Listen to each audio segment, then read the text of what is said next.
Hello, ఎలా ఉన్నారు? మనం ఈరోజు చెప్పుకోబోయే టాపిక్ వచ్చేసి ఎక్మో. అసలు ఎక్మో అంటే ఏంటిది? సిపిటీలో క్వశ్చన్లు ఏ విధంగా వస్తాయి? మనం ఏ విధంగా ఎలిమినేట్ చేయొచ్చు అనేది చూద్దాం. ఇందులో మనం ఎక్మోని ఇంకో పేరుతో కూడా పిలుస్తారు. Extra corporeal life support. LS అన్న ఈసీఎంఓ అన్న ఒకటే, కన్ఫ్యూజ్ కావద్దు, రెండు కూడా ఒకటే. ఇందులో మనకు మెయిన్గా ఈ ఎక్మో ప్రొసీజర్ ఎందుకోసం చేస్తారంటే హార్ట్కి లంగ్స్కి సపోర్ట్ ఇవ్వడం కోసం చేస్తారు. ఇందులో 2 మెథడ్స్ ఉంటాయి. ఫస్ట్ మెథడ్ వచ్చేసి వీనో ఆర్టీరియల్, దీన్ని షార్ట్కట్లో విఏ అంటారు. సెకండ్ మెథడ్ వచ్చేసి వీనో వీనస్, వివి అంటే వివి ఎక్మో అన్నా కూడా వీనో వీనస్ అని అర్థం చేసుకోవాలి మనం. వీనో ఆర్టీరియల్లో ఏం జరుగుతుంది అంటే ఒక వీన్ ఉంటుంది కదా, వీను బ్లడ్ని తీసుకొని ఆర్టరీకి ఇస్తుంది. ఇందులో ఫిజిషియన్ ఏం చేస్తాడంటే 2 క్యాన్లని ఇన్సర్ట్ చేస్తాడు. ఒకటి వచ్చేసి వీన్లో చేస్తాడు, రెండవది వచ్చేసి ఆర్టరీలో చేస్తాడు. ఈ వీనో ఆర్టీరియల్ అనేది రెండిటికి యూజ్ అవుతుంది, హార్ట్కి లంగ్స్కి. అదే మనం వీనస్ చూసామనుకో అలా కాదు, వీనే బ్లడ్ని తీసుకుంటుంది, మళ్ళీ వీనికే ఇచ్చేస్తుంది. ఆర్టరీ అనేది ఇక్కడ ఇన్వాల్వ్ కాదు. మళ్ళీ ఇది మాత్రం ఒకటే దానికి సపోర్ట్ చేస్తుంది. దేనికి అంటే లంగ్కి. ఇందులో ఫిజిషియన్ ఏం చేస్తాడంటే క్యాన్లా అనేది, ఇప్పుడు మన ఎక్మో ప్రొసీజర్ అంటే ఏం లేదు, క్యాన్లా వర్క్ ఏ విధంగా చేస్తుంది అనేది ఈ ఎక్మో ప్రొసీజర్స్. సో ఆ క్యాన్లా ఒకటి కానీ 2 కానీ ఎన్నైనా కానీ ఆ క్యాన్లని ఓన్లీ వీన్లోనే ఇన్సర్ట్ చేస్తాడు ఇక్కడ ఫిజిషియన్. అదే మనం మొదటి మెథడ్లో చూసుకుంటే ఒకటేమో వీన్లో పెడతాడు, ఇంకోటేమో ఆర్టరీలో పెడతాడు. ఆ మెథడ్లో హార్ట్కి లంగ్స్కి రెండిటికి సపోర్ట్ ఉంటుంది, రెండిటికి హెల్ప్ అవుతుంది ఆ ప్రొసీజర్. కానీ ఈ వీనో వీనస్ అనేది ఓన్లీ లంగ్స్ కోసం మాత్రమే యూజ్ చేసే మెథడ్. ఇప్పుడు మనం ఇందులో ఎలా ఒక ఎక్మో క్వశ్చన్ వస్తే మనం సింపుల్గా ఎలా ఫైండ్ అవుట్ చేయొచ్చు అంటే ఫస్ట్ ఐడెంటిఫై చేయాల్సింది క్యానులా అనే మేనేజ్మెంట్ కోసం వచ్చాడా, లేకుంటే క్యాన్లాని పెట్టుకోవడానికి వచ్చాడా, అంటే ఇన్సర్షన్ కోసం వచ్చాడా, లేదంటే రీపొజిషన్ కోసం వచ్చాడా, రిమూవల్ కోసం వచ్చాడా అనేది ఐడెంటిఫై చేయాలి.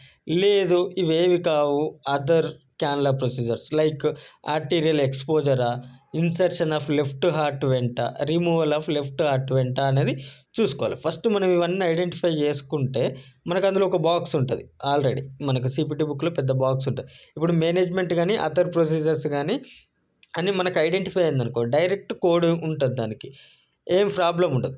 కానీ ఎప్పుడైతే క్యాన్లా ఇన్సర్షన్కి, రీపొజిషన్కి, రిమూవల్ కోసం వచ్చాడనుకో పేషెంట్, అప్పుడు మనం సెకండ్ స్టెప్కి వెళ్ళాలి. రిమూవల్ అంటే ఏం లేదండి, డీక్యాన్లేషన్ అని కూడా అప్పుడప్పుడు చెప్తాడు క్వశ్చన్లో. డీక్యాన్లేషన్ అంటే అస్సలు కన్ఫ్యూజ్ కావద్దు, డీక్యాన్లేషన్ మీన్స్ రిమూవల్ అంతే, ఇంకా అంతకు మించి ఏం లేదు, దాని మీనింగే రిమూవల్. ఇప్పుడు సెకండ్ స్టెప్ ఏంటిది, అసలు క్యాన్లా ఇన్సర్షన్కి, రీపొజిషన్కి, రిమూవల్కి వస్తే మన సెకండ్ స్టెప్ వచ్చేసి ఏదైతే ఆ క్యాన్లా ప్రొసీజర్ కోసం వచ్చాడో, సపోజ్ ఇన్సర్షనే అనుకున్నా లేదు రిమూవలే అనుకున్నా, ఆ ప్రొసీజర్ ఏ విధంగా జరుగుతుంది, పర్క్యూటేనియసా, ఓపెనా, స్టెర్నోటమా, అంటే ఆ ప్రొసీజర్ ఏంటిది అనేది కూడా చూసుకోవాలి. మనకు క్లియర్గా ఉంటుంది అక్కడ, పర్క్యూటేనియస్ లేదంటే ఓపెన్ అంటే ఏం లేదు, ఇన్సిజన్ అని చెప్పినా కూడా మనకు అది ఓపెన్ ప్రొసీజర్ కిందకే వెళ్ళిపోద్ది. కట్ నథింగ్ బట్ ఓపెన్ అంటే ఏం లేదు, కట్ చేయడం. ఇన్సిజన్ కానీ ఎక్సిజన్ కానీ అని ఎక్కడ మెన్షన్ చేసినా కూడా మీరు ఓపెన్ తీసుకోవచ్చు. ఇక స్టెర్నోటమీ, థొరాకోస్టమీ అంటే అది డైరెక్ట్ టర్మ్స్ ఇచ్చేస్తాడు మీకు క్వశ్చన్, ఏం ప్రాబ్లం ఉండదు. సో ఇది ఐడెంటిఫై చేసినాం, ప్రొసీజర్ అనేది ఐడెంటిఫై చేసినాం. ఈ ప్రొసీజర్ అని తెలిసిన తర్వాత మళ్ళీ నెక్స్ట్ మనం చూసుకోవాల్సింది క్వశ్చన్లో ఏజ్.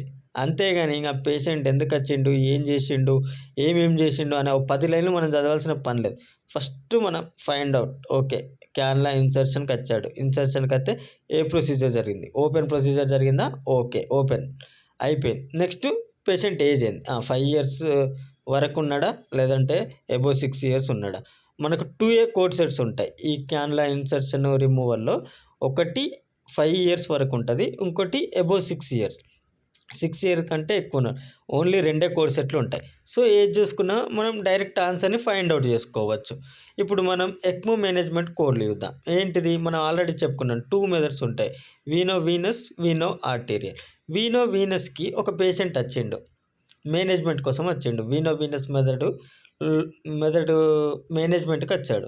అప్పుడు ఇనిషియల్ డే అయితే 33,946 ఇస్తాం, ఓకే. ఈ యాడ్ అనుకో 33,948 ఎప్పుడు ఇవ్వాలంటే పేషెంట్ వచ్చాడు, ఇవాళ ఉన్నాడు, మేనేజ్మెంట్ జరిగింది, రేపు కూడా ఉన్నాడు, రెండో రోజు జరిగింది అదే మేనేజ్మెంట్, వీనో వీనస్ మేనేజ్మెంట్. సో అప్పుడు 33946 ఇచ్చి 33948 ఇవ్వాలి.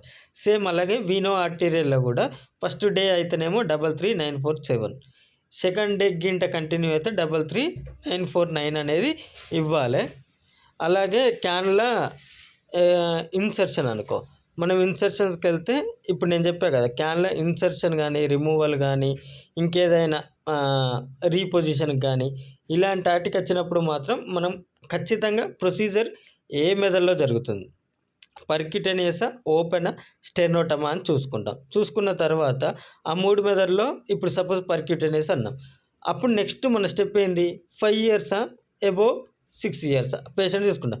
5 ఇయర్స్ అని చెప్పాడు అనుకో 33951 రిపోర్ట్ చేస్తే సరిపోతుంది. అబోవ్ 6 ఇయర్స్ అన్న నాకు 33952 చేయాలి. అదే ఓపెన్ ప్రొసీజర్కి వచ్చాడు 5 ఇయర్స్ ఉంది పేషెంట్కి, అప్పుడు మనం 33953 ఇస్తాం. అబోవ్ 6 ఇయర్స్ అనుకో 33954 ఇస్తాం.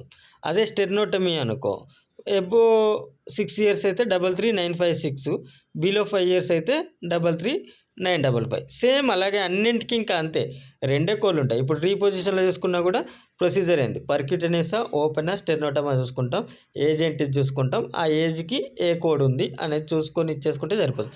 అలాగే నెక్స్ట్ రిమూవల్లో కూడా అంతే, పర్క్యూటేనియసా, ఓపెనా, స్టెర్నోటమా చూసుకోవాలి, ఏజ్ చూసుకోవాలి, దానికి ఏం కోడ్ వస్తుంది చేసుకోవాలి. ఇంకా ఇప్పుడు మనం అదర్ క్యాన్లా ప్రొసీజర్స్ అని చెప్పుకున్నాం కదా, అందులో వచ్చేసి ఫస్ట్ వచ్చేసి ఆర్టీరియల్ ఎక్స్పోజర్, ఇది యాడ్ అండ్ కోడ్ 33987 అనేది యాడ్ అండ్ కోడ్.